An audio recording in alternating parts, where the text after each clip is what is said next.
ನಮಸ್ಕಾರ. ಭರ್ಜರಿ ಶತಕ ಸಿಡಿಸಿ 5ನೇ ಟಿ20ಯ ಪಂದ್ಯ ಗೆಲ್ಲಿಸಿಕೊಟ್ಟು ಮ್ಯಾನ್ ಆಫ್ ದಿ ಮ್ಯಾಚ್ ಆಗಿ ಅತ್ತರು ಇಶಾನ್ ಕಿಶನ್. ಬಳಿಕ ನೀಡಿದರು ದೊಡ್ಡ ಹೇಳಿಕೆ. ಟಿ20 ವಿಶ್ವಕಪ್ ಕುರಿತು ಹೇಳಿದ್ದನ್ನ ಕೇಳಿದರೆ ನೀವು ಕೂಡ ಸಲ್ಯೂಟ್ ಮಾಡ್ತೀರಾ. ಹಾಗಾದರೆ ಸುದ್ದಿಯ ಸಂಪೂರ್ಣ ಮಾಹಿತಿ ಏನು ಎನ್ನುವುದನ್ನ ಈ ವಿಡಿಯೋದಲ್ಲಿ ತಿಳಿಸಿಕೊಡ್ತಾ ಹೋಗ್ತೀನಿ. ಆದ್ದರಿಂದ ದಯವಿಟ್ಟು ಈ ವಿಡಿಯೋವನ್ನ ಕೊನೆವರೆಗೂ ನೋಡಿ. ಆದ್ರೆ ಯಾರಿನ್ನೂ ನಮ್ಮ ಚಾನೆಲ್ಗೆ ಸಬ್ಸ್ಕ್ರೈಬ್ ಮಾಡಿಲ್ವೋ ಸೊ ದಯವಿಟ್ಟು ಈ ಕೂಡಲೇ ಚಾನೆಲ್ಗೊಂದು ಸಬ್ಸ್ಕ್ರೈಬ್ ಮಾಡಿ ಮತ್ತು ವಿಡಿಯೋಗೊಂದು ಲೈಕ್ ಮಾಡಿ. ಹೌದು, ಟೀಮ್ ಇಂಡಿಯಾದ ಪಾಕೆಟ್ ಡೈನಮೋ ಅಂತಾನೆ ಹೆಸರು ವಾಸಿಯಾಗಿರುವ ಇಶಾನ್ ಕಿಶನ್ ಕಿವೀಸ್ ವಿರುದ್ಧದ 5ನೇ ಟಿ20 ಪಂದ್ಯದಲ್ಲಿ ಅಕ್ಷರಶಃ ರೌದ್ರ ರೂಪದ ಬ್ಯಾಟಿಂಗ್ ಅವತಾರವನ್ನ ತಾಳಿದ್ದಾರೆ. ಸ್ನೇಹಿತರೆ, ಕೇವಲ 42 ಎಸೆತಗಳಲ್ಲಿ ತಮ್ಮ ಟಿ20 ವೃತ್ತಿ ಬದುಕಿನ ಮೊದಲ ಸೆಂಚುರಿಯನ್ನ ಸಿಡಿಸುವ ಮೂಲಕ ತನ್ನನ್ನ ತಂಡದಿಂದ ಹೊರಗಿಟ್ಟಂತಹ ಮ್ಯಾನೇಜ್ಮೆಂಟ್ಗೆ ಇದೀಗ ಬ್ಯಾಟಿಂಗ್ ಮೂಲಕವೇ ತಕ್ಕ ತಿರುಗೇಟನ್ನ ನೀಡಿದೆ. ಇದಲ್ಲದೆ ಟೀಮ್ ಇಂಡಿಯಾದ ಈ ಭರ್ಜರಿ ಗೆಲುವಿನಲ್ಲಿ ಕೀ ಪ್ಲೇಯರ್ ಆಗಿ ಕಾಣಿಸಿಕೊಂಡಿದ್ದಾರೆ.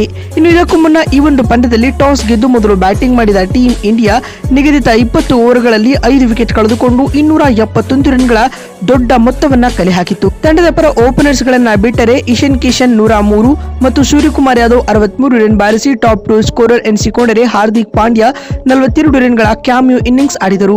ಈ ಗುರಿಯನ್ನ ಬೆನ್ನಟ್ಟಿದಂತಹ ಕಿವೀಸ್ ತಂಡಕ್ಕೆ ಟೀಮ್ ಇಂಡಿಯಾದ ಬೌಲರ್ಗಳು ಶಾಕ್ ನೀಡಿದರು. ಸ್ನೇಹಿತರೆ, 225 ರನ್ ಗಳಿಸಿ ನ್ಯೂಜಿಲೆಂಡ್ ತಂಡ ಆಲ್ ಔಟ್ ಆಗಿತ್ತು. ಈ ಮೂಲಕವಾಗಿ ಟೀಮ್ ಇಂಡಿಯಾ ಈ 5ನೇ ಟಿ20 ಪಂದ್ಯದಲ್ಲಿ 46 ರನ್ಗಳ ಭರ್ಜರಿ ಗೆಲುವು ದಾಖಲಿಸಿತು ಮತ್ತು ಇಂದಿನ ಪಂದ್ಯದಲ್ಲಿ 103 ರನ್ಗಳ ವಿಸ್ಫೋಟಕ ಆಟವನ್ನ ಆಡಿದ ಇಶಾನ್ ಕಿಶನ್ ಪಂದ್ಯ ಶ್ರೇಷ್ಠ ಪ್ರಶಸ್ತಿ ಪಡೆದುಕೊಂಡರು ಮತ್ತು ಪಂದ್ಯ ಮುಕ್ತಾಯದ ಬಳಿಕ ಮಾತನಾಡಿದ ಅವರು ಭಾವುಕರಾಗಿ ಈ ರೀತಿಯಾಗಿ ಹೇಳಿದ್ದಾರೆ. ಇದು ನನ್ನ ಅಸ್ತಿತ್ವದ ಪ್ರಶ್ನೆಯ ಆಟವಾಗಿತ್ತು. ಕಳೆದ 2 ವರ್ಷಗಳಿಂದ ನಾನು ಯಾವ ನೋವನ್ನ ಅನುಭವಿಸಿದೆ ಎನ್ನುವುದು ನನಗಷ್ಟೇ ಗೊತ್ತು. ನನ್ನನ್ನ ತಂಡದಿಂದ ಹೊರಗಿಟ್ಟಿದ್ದಾಗ ಅನಿಸಿತ್ತು ನನ್ನ ಸಮಯ ಮುಗಿತು, ನಾನಿನ್ನು ಕ್ರಿಕೆಟ್ ಆಡಲ್ಲ ಎಂದು. ಟೀಮ್ ಲಿಸ್ಟ್ ನಲ್ಲಿ ನನ್ನ ಹೆಸರು ಇಲ್ಲದಿದ್ದಾಗ ನನಗೆ ತುಂಬಾ ನೋವಾಗುತ್ತಿತ್ತು ಎಂದು ಇಶಾನ್ ಕಿಶನ್ ಹೇಳಿದ್ದಾರೆ. ಮತ್ತು ಮಾತು ಮುಂದುವರೆಸಿದ ಅವರು, ಸಿಚುವೇಶನ್ ಈಸಿ ಇದ್ದಾಗ ರನ್ ಬಾರಿಸುವುದು ದೊಡ್ಡ ವಿಷಯವಲ್ಲ, ಬದಲಾಗಿ ತಂಡಕ್ಕೆ ಆಡುವುದು ದೊಡ್ಡದಾಗಿರುತ್ತದೆ. ನನಗೆ ನನ್ನ ಮೇಲೆ ನಂಬಿಕೆ ಇತ್ತು. ಇಂದಿನ ಆಟ ನನಗೆ ಬಲ ತಂದುಕೊಟ್ಟಿದೆ ಮತ್ತು ಮ್ಯಾನೇಜ್ಮೆಂಟ್ ಹಾಗೂ ಕ್ಯಾಪ್ಟನ್ ಎಲ್ಲರಿಗೂ ಥ್ಯಾಂಕ್ ಯು ಎಂದು ಇಶಾನ್ ಕಿಶನ್ ಹೇಳಿದ್ದಾರೆ. ಮತ್ತು ಮಾತು ಮುಂದುವರೆಸಿದ ಅವರು, ಇಲ್ಲಿಗೆ ನನ್ನ ಕೆಲಸ ಮುಗ್ದಿಲ್ಲ.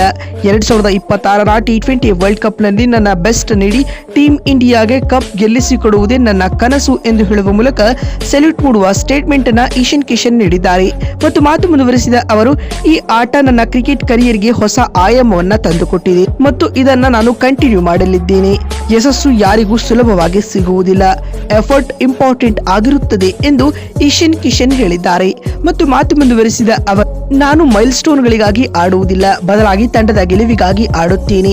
ಹಾಗಾಡಿದ್ದಾಗ ತನ್ನಿಂದಲೇ ಮೈಲ್ ಸ್ಟೋನ್ಗಳು ಹುಟ್ಟಿಕೊಳ್ಳುತ್ತವೆ ಎಂದು ಇಶಾನ್ ಕಿಶನ್ ಹೇಳಿದ್ದಾರೆ.